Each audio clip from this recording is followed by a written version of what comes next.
Bienvenidos hermanos y hermanas. Como siempre digo, la Biblia es el libro más vendido de la historia y el que tiene los relatos más interesantes jamás escritos. Aunque no seas un creyente, es innegable el impacto que ha logrado en la humanidad desde que se ha publicado este mítico libro, el cual contiene historias increíbles, enseñanzas muy valiosas y sobre todo, muchísimos misterios que se derivan de él. Espero que te guste el siguiente iceberg, el iceberg de la Biblia 10. Te invito a que le des like al video, te suscribas si aún no lo estás y actives la campanita para que te notifique cuando suba nuevos videos y que compartas este con tus seres queridos. Sin nada más que agregar, comenzamos con el nivel 1. Nivel 1. 7 cielos. Los 7 cielos es un concepto presente en diversas tradiciones religiosas y culturales que describe una estructura cósmica dividida en niveles o cielos superpuestos. Cada nivel representa un estado espiritual, un dominio celestial o una dimensión diferente de existencia. En la Biblia y el judaísmo, la idea de los 7 cielos proviene de textos apócrifos y místicos, como el libro de Enoc. Aquí, los cielos están habitados por ángeles y reflejan niveles crecientes de santidad, culminando en la presencia divina.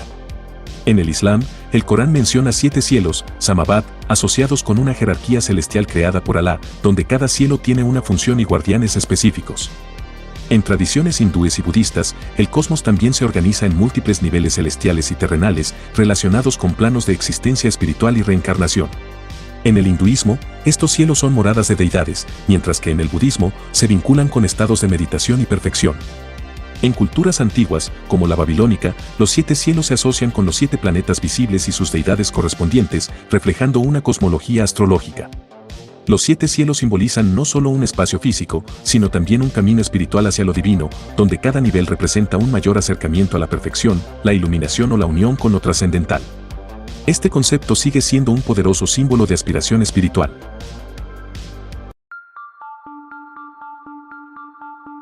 Los 7 truenos. En Apocalipsis capítulo 10, versículos 1 al 7, los 7 truenos representan voces poderosas que comunican un mensaje de juicio divino sobre la tierra.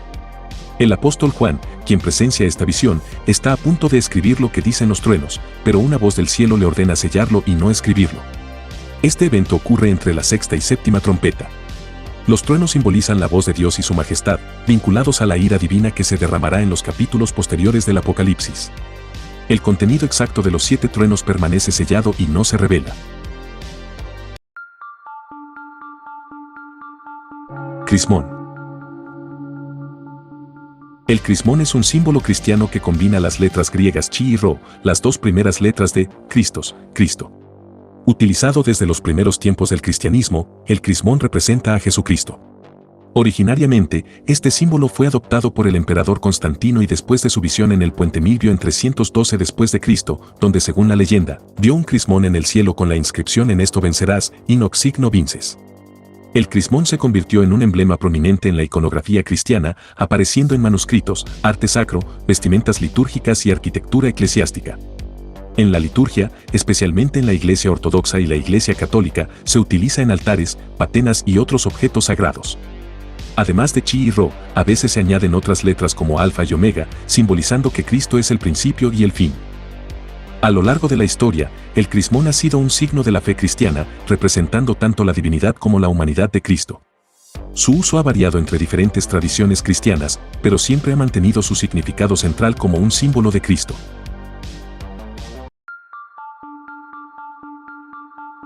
Sello cilíndrico de Adán y Eva. El sello cilíndrico de Adán y Eva es un artefacto mesopotámico de alrededor del 2200 a.C., asociado con la civilización acadia.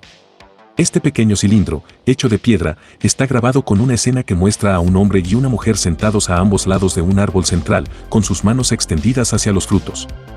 Detrás de ellos, una serpiente se eleva, un detalle que recuerda al relato bíblico del jardín del Edén en el Génesis.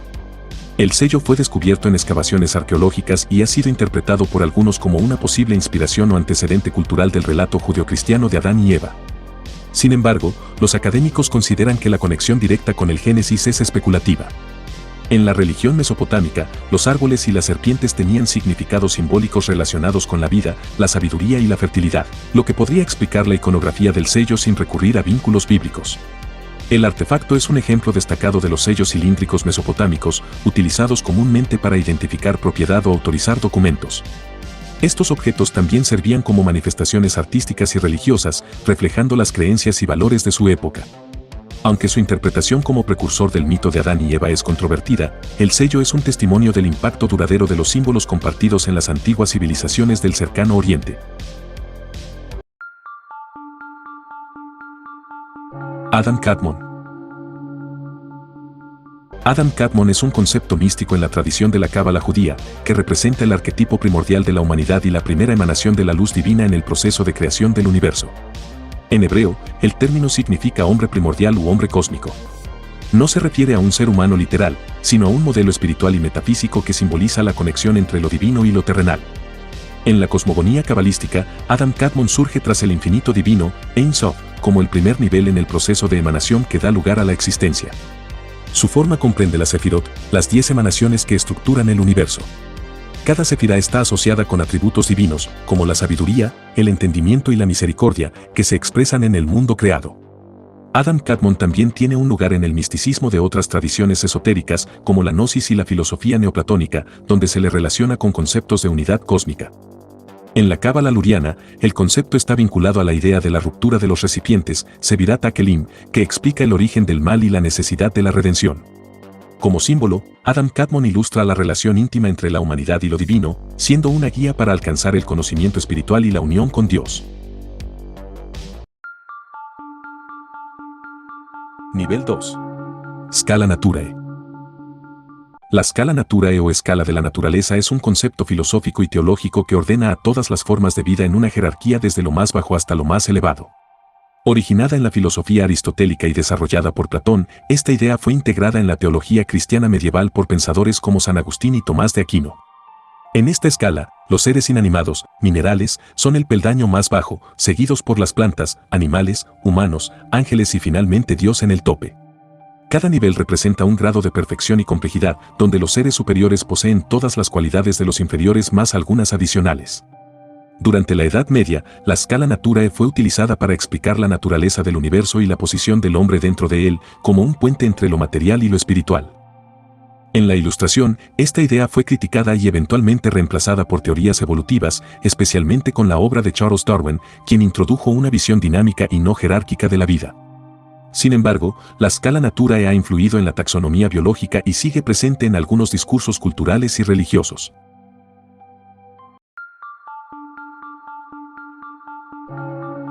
Arcángel Uriel. El arcángel Uriel es una figura importante en la tradición cristiana, especialmente en los textos apócrifos y algunas interpretaciones místicas. Su nombre, que significa luz de Dios o fuego de Dios, refleja su asociación con la sabiduría, la luz y la comprensión divina. Uriel es uno de los 7 arcángeles mencionados en la literatura esotérica y se le atribuye el rol de mensajero de Dios, aunque su nombre no aparece explícitamente en la Biblia canónica, sino en textos como el libro de Enoc, que es considerado apócrifo. En muchas tradiciones, Uriel es visto como el arcángel de la sabiduría y el conocimiento, guiando a las personas hacia la verdad y la comprensión divina. Se le asocia con la capacidad de iluminar las mentes, dispersar la oscuridad del pecado y de la ignorancia, y ofrecer consuelo a los afligidos. A menudo se le representa con una llama o un libro en la mano, simbolizando su papel como portador de luz espiritual. En el cristianismo oriental, Uriel es reconocido como uno de los principales arcángeles, mientras que en el catolicismo romano, aunque no se le venera como otros arcángeles como Gabriel o Miguel, sigue siendo una figura significativa en las enseñanzas esotéricas y en las prácticas espirituales. En el ámbito esotérico y de la nueva era, Uriel también es considerado un ángel de la sanación y la protección espiritual.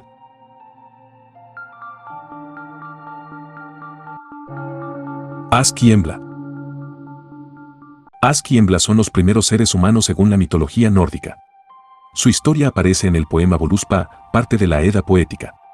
Según el relato, los dioses Odín, Vili y Ve, tras crear el mundo, encontraron 2 troncos flotantes en la orilla del mar. De estos troncos, los dioses modelaron a los primeros humanos, a quienes dieron vida, alma y los atributos que los diferenciaban de los demás seres vivos. Ask, que significa fresno, y Embla, que significa olmo, fueron los nombres dados a estos primeros humanos. A Ask, el dios Odín le otorgó el aliento de vida, lo que le permitió tener conciencia. Vili le dio el entendimiento y la razón, mientras que Ve le proporcionó los sentidos, el habla y la capacidad de moverse. A Embla, los dioses otorgaron vida, pero también sabiduría, emoción y belleza.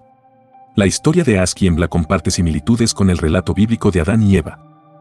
Ambos mitos presentan la creación de los primeros seres humanos a partir de elementos naturales. En el caso de Az y Embla, los dioses los modelan a partir de troncos de árboles, mientras que en el Génesis, Adán es formado del polvo de la tierra y Eva de la costilla de Adán. Ambos relatos subrayan la intervención divina en el origen de la humanidad, destacando la conexión de los primeros humanos con lo divino y con la naturaleza.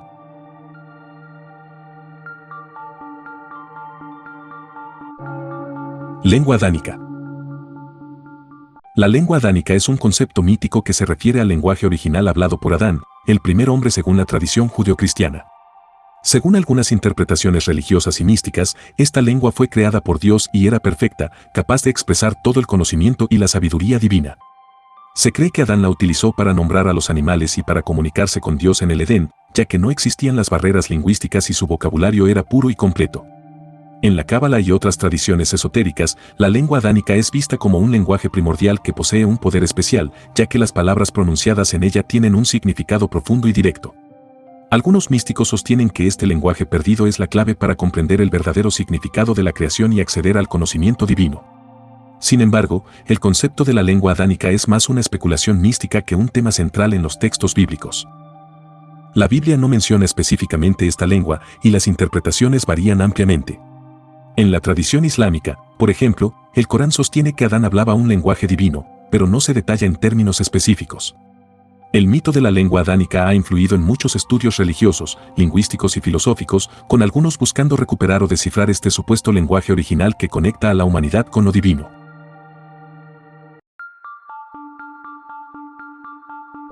Cruz de San Andrés.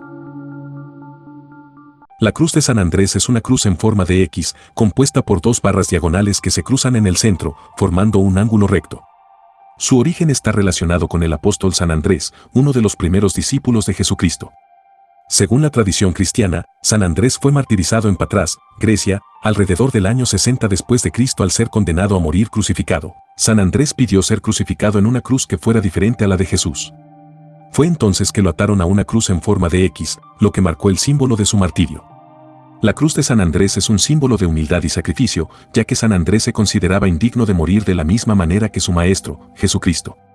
Esta cruz se ha convertido en un emblema de la fe cristiana y se asocia particularmente con el patronazgo de Escocia, donde la cruz es parte de su bandera nacional, conocida como la Cruz de San Andrés o Saltire. En la cultura escocesa, la cruz simboliza la resistencia y la lucha por la libertad, ya que se asocia con los primeros santos cristianos que trajeron la fe a las Islas Británicas. Además de su vínculo religioso, la cruz de San Andrés ha sido utilizada en la heráldica, el arte y la iconografía como un símbolo de valentía y sacrificio. Nivel 3. El problema del mal. El problema del mal es una cuestión filosófica y teológica que examina cómo puede coexistir un Dios omnipotente, omnisciente y completamente bueno con la existencia del mal en el mundo. Es un dilema central en la filosofía de la religión y plantea desafíos tanto para creyentes como para no creyentes. El problema se divide en dos enfoques principales, el lógico y el evidencial. El problema lógico argumenta que la existencia del mal es incompatible con la idea de un Dios perfecto. Si Dios es omnipotente, podría eliminar el mal; si es omnisciente, sabría cómo hacerlo; y si es completamente bueno, querría hacerlo. Sin embargo, el mal persiste, lo que genera dudas sobre la coherencia de estas características divinas. El problema evidencial, por su parte, señala que la magnitud y distribución del mal en el mundo parecen improbables si Dios existiera. Ejemplos de sufrimiento extremo, como desastres naturales o atrocidades humanas, son difíciles de reconciliar con la idea de un ser perfectamente benevolente. Las respuestas teológicas incluyen la defensa del libre albedrío, que sugiere que Dios permite el mal para preservar la libertad humana, y la idea de que el mal puede ser un medio para lograr bienes mayores o un plan divino que los humanos no comprenden plenamente. Sin embargo, estas explicaciones siguen siendo objeto de intenso debate.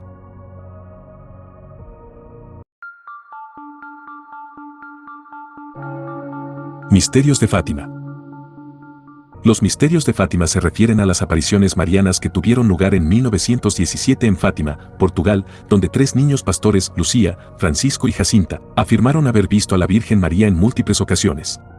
Durante estas apariciones, la Virgen les transmitió mensajes que incluían advertencias y profecías conocidas como los 3 secretos de Fátima. El primer secreto describía una visión del infierno, donde las almas de los pecadores sufrían tormentos eternos.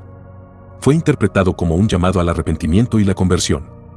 El segundo secreto profetizaba el fin de la Primera Guerra Mundial, pero advertía sobre una nueva guerra más devastadora si la humanidad no se volvía hacia Dios.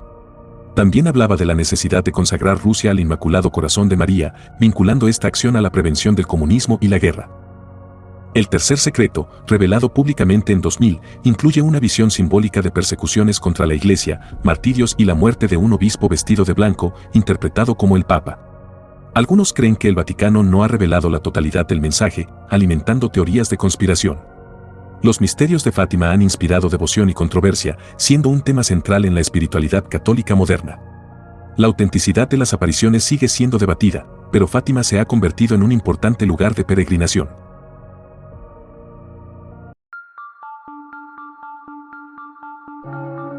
San Jorge y el Dragón. San Jorge y el Dragón es una famosa leyenda cristiana que narra la historia de cómo San Jorge, un caballero cristiano, derrotó a un dragón que aterrorizaba a una ciudad. La historia es popular en el folclore europeo, especialmente en la tradición medieval, y ha sido adoptada por la Iglesia Católica como parte de la vida del santo. Según la leyenda, el dragón vivía cerca de una ciudad donde, para calmar su ira, los habitantes debían ofrecerle sacrificios humanos. Un día, la hija del rey fue elegida como víctima, pero San Jorge, al pasar por la ciudad, intervino en su rescate. Montando su caballo y armado con su lanza, San Jorge enfrentó al dragón en una feroz batalla. Tras una lucha difícil, logró herir al dragón y lo apresó, pidiendo a los habitantes de la ciudad que se convirtieran al cristianismo como condición para salvar a la princesa. Finalmente, el dragón fue matado y la ciudad fue liberada de su amenaza. La figura de San Jorge y el dragón ha sido interpretada simbólicamente como la victoria del bien sobre el mal, representado por el santo derrotando al monstruo. Esta leyenda se ha difundido a través de diversas culturas y ha inspirado numerosas representaciones artísticas, siendo uno de los relatos más emblemáticos del cristianismo medieval.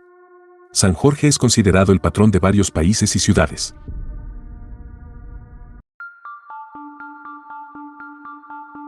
«72 demonios de Salomón». Los 72 demonios de Salomón son entidades descritas en el grimorio medieval conocido como el Ars Goetia, parte del libro Lemegeton Clavicula Salomonis, la pequeña llave de Salomón. Según la tradición esotérica, estos demonios fueron invocados y sometidos por el rey Salomón mediante un anillo mágico otorgado por Dios. El anillo permitía a Salomón controlarlos para realizar tareas como la construcción del Templo de Jerusalén y la adquisición de conocimiento oculto. Cada uno de los 72 demonios tiene un nombre, un rango jerárquico, reyes, duques, condes, etc., y atributos específicos. Además, poseen habilidades particulares, como otorgar sabiduría, revelar secretos, localizar tesoros ocultos o influir en la mente de las personas. Cada demonio también está asociado a un símbolo mágico o sello, utilizado para invocarlo. El Ars Goetia describe procedimientos detallados para invocar y controlar a estas entidades mediante rituales y protección mágica. Los demonios más conocidos incluyen a Baal, el primer rey demoníaco, Paimón, asociado con el conocimiento y la enseñanza, y Belial, relacionado con la autoridad y el poder. A pesar de su reputación siniestra, estos demonios son vistos por algunos como arquetipos psicológicos o energías simbólicas más que entidades literales. El grimorio ha influido en la cultura esotérica, literatura y medios modernos, popularizando la idea de Salomón como un sabio con control sobre fuerzas sobrenaturales.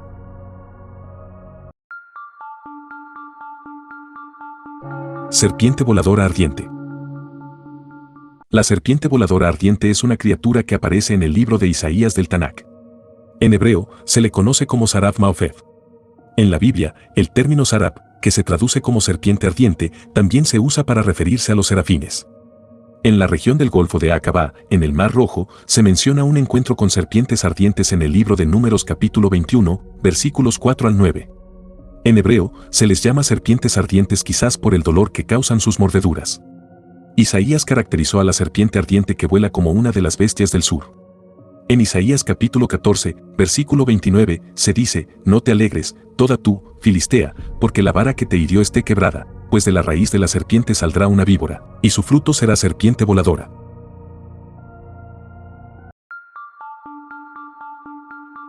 Nivel 4. Valle de las Hormigas.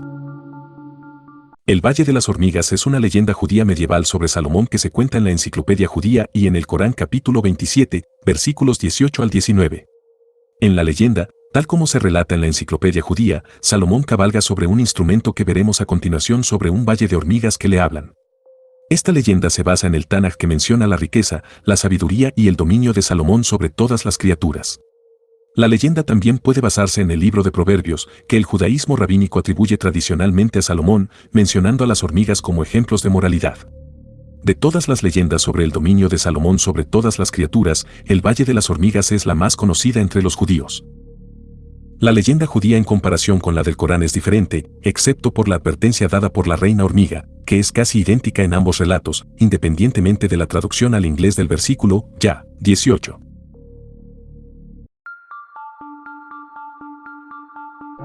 Alfombra de Salomón. La alfombra de Salomón o Basat de Salomón, no mencionada en el Corán pero sí en algunos hadices y fuentes exegéticas, era un vehículo mágico que transportaba al profeta Salomón y a sus compañeros usando el viento. Tradicionalmente, se describe como una alfombra fabricada por demonios con oro y plata. Según algunas fuentes, su tamaño variaba desde un farsakh, aproximadamente 5 a 5.5 kilómetros, hasta 100 farsakhs cuadrados, capaz de sostener el trono de Salomón y hasta 6.000 sillas. Al-Llama al-Majlisi menciona que contenía 3.000 sillas de oro y plata para profetas, eruditos y otros, así como espacio para animales y demonios. La velocidad de la alfombra se estima que permitía viajar del desayuno al mediodía desde Siria a Istakhr en Irán. Un hadiz explica un incidente en Karbala donde la alfombra se agitó violentamente, revelando profecías sobre el imam al-Husayn. Mientras algunas fuentes afirman su existencia, otros la consideran un mito derivado del control de Salomón sobre el viento según el Corán.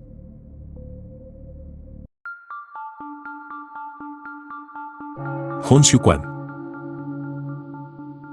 Hon Xiuquan, 1814 a 1864, fue un líder religioso y revolucionario chino, conocido por fundar el Reino Celestial de la Gran Paz y liderar la sangrienta rebelión Taiping, 1850 a 1864. Originario de una familia campesina en la provincia de Guangdong, Hon inicialmente aspiraba a convertirse en funcionario mediante los exámenes imperiales. Tras repetidos fracasos, sufrió una crisis nerviosa y tuvo una serie de visiones que interpretó años después como revelaciones divinas. Influenciado por textos cristianos, se convenció de ser el hermano menor de Jesucristo, enviado por Dios para erradicar el confucianismo, el budismo y el taoísmo. En 1851, Hon proclamó el Reino Celestial, estableciendo una teocracia en el sur de China con Nankín como su capital. Promovió reformas radicales, como la abolición de la propiedad privada, la igualdad de género y la redistribución de tierras. Sin embargo, su régimen se caracterizó por su rigidez, la lucha interna y una interpretación sincrética del cristianismo que desató controversia. La rebelión Taiping, una de las guerras civiles más mortales de la historia, causó entre 20 y 30 millones de muertes debido a los enfrentamientos y las hambrunas resultantes. En 1864, el movimiento colapsó cuando fuerzas imperiales, apoyadas por potencias extranjeras, retomaron Nankín. Hon murió poco antes de la caída, presuntamente por envenenamiento o enfermedad. Su legado sigue siendo objeto de debate, oscilando entre la admiración por sus ideales igualitarios y la condena por el costo humano de su revolución.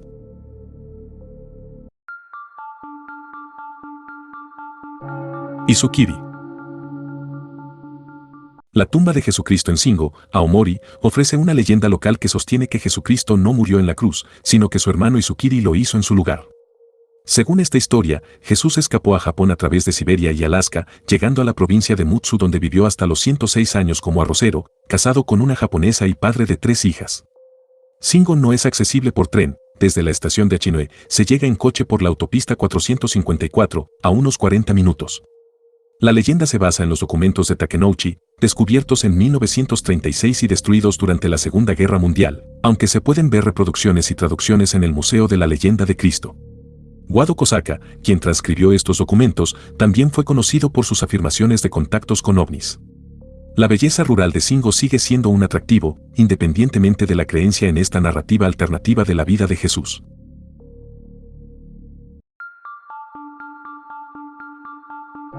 Jesús y los dragones. En el Evangelio de Pseudo Mateo, un texto apócrifo no aceptado por la Iglesia, se presenta una historia fantástica y humorística que involucra a un bebé Jesús enfrentándose a dragones. Tras la visita de los magos, la Sagrada Familia se detiene en una cueva para descansar. De repente, emergen dragones, causando terror en los niños que acompañan a la familia. Sin embargo, el niño Jesús, al descender del regazo de María, se enfrenta a las criaturas, que inmediatamente lo adoran y se retiran. Jesús les ordena que no hagan daño a ningún ser humano y les recuerda a María y José que no deben temer, ya que Él es perfecto y tiene autoridad sobre todas las criaturas.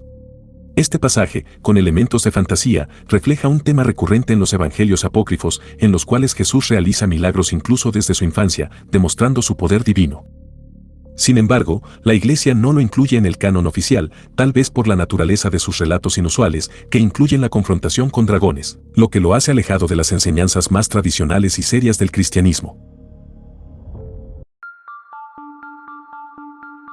Nivel 5. Huellas del diablo. Las huellas del diablo son un fenómeno misterioso ocurrido en febrero de 1855 en Devon, Inglaterra. Tras una intensa nevada, los residentes encontraron una serie de huellas extrañas que se extendían por casi 160 kilómetros.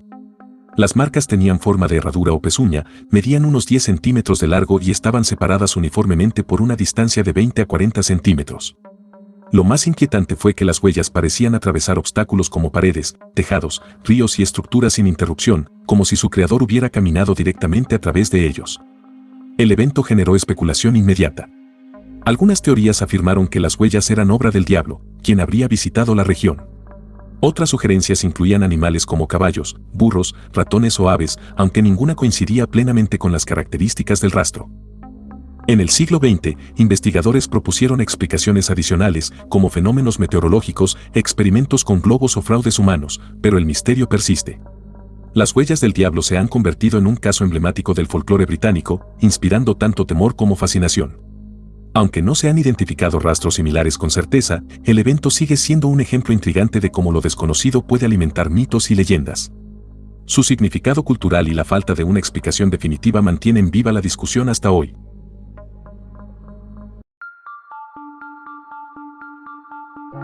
La varita mágica de Jesús. La representación de Jesús sosteniendo una varita mágica en el arte cristiano primitivo es una característica notable y sujeta a interpretación.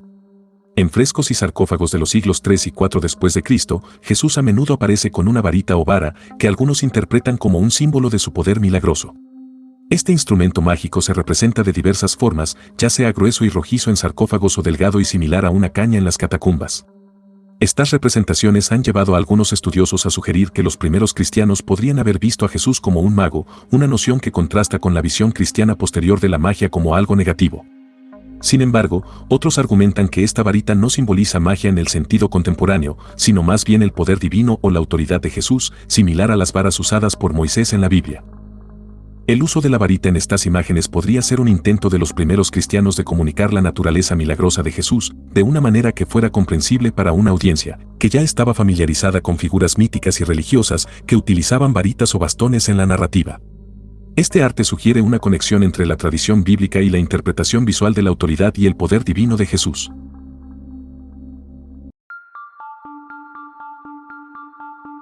Caín bebió la sangre de Abel. La idea de que Caín bebió la sangre de Abel no proviene directamente de los textos bíblicos tradicionales, sino que se presenta más en algunas interpretaciones esotéricas o narrativas apócrifas. En el relato bíblico de Génesis, Caín mata a su hermano Abel por celos y es confrontado por Dios, quien le pregunta por Abel, a lo que Caín responde: ¿acaso soy yo el guardián de mi hermano? Después, Dios maldice a Caín, pero no se menciona que bebiera la sangre de su hermano. En algunas leyendas o teorías alternativas, se especula que Caín, al cometer el fratricidio, estaría buscando una manera de apoderarse del poder o la vida de Abel, lo que podría simbolizarse en la idea de beber su sangre, como una forma de acentuar la gravedad del acto y la transgresión del orden divino. Sin embargo, esta idea no tiene base en la Biblia ni en las interpretaciones más tradicionales de la historia. El tema de la sangre en la Biblia tiene un profundo significado simbólico, asociado con la vida, el pecado y el sacrificio, pero la imagen de Caín bebiendo la sangre de Abel es más una construcción literaria o simbólica en ciertos círculos que una doctrina cristiana establecida.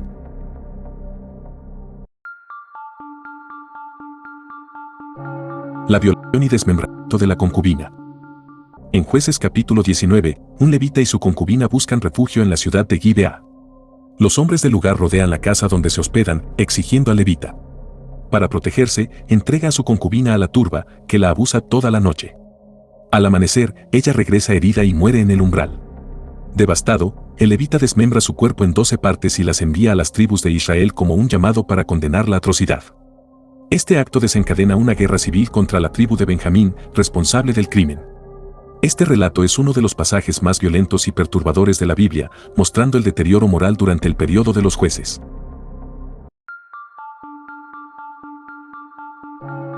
canibalismo en la Biblia.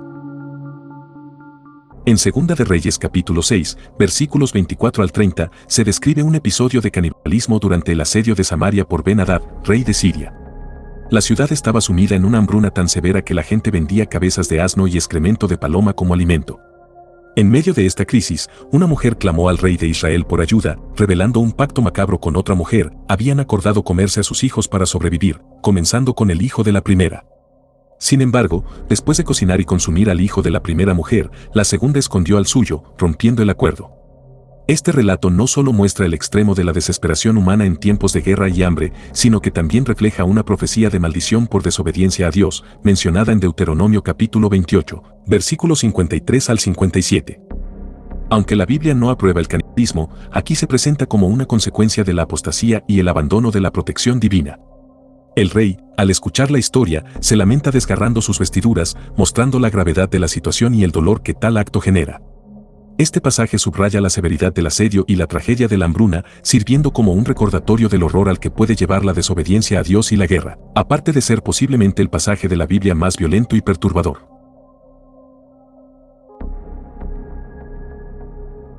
Y bueno, eso fue todo por ahora.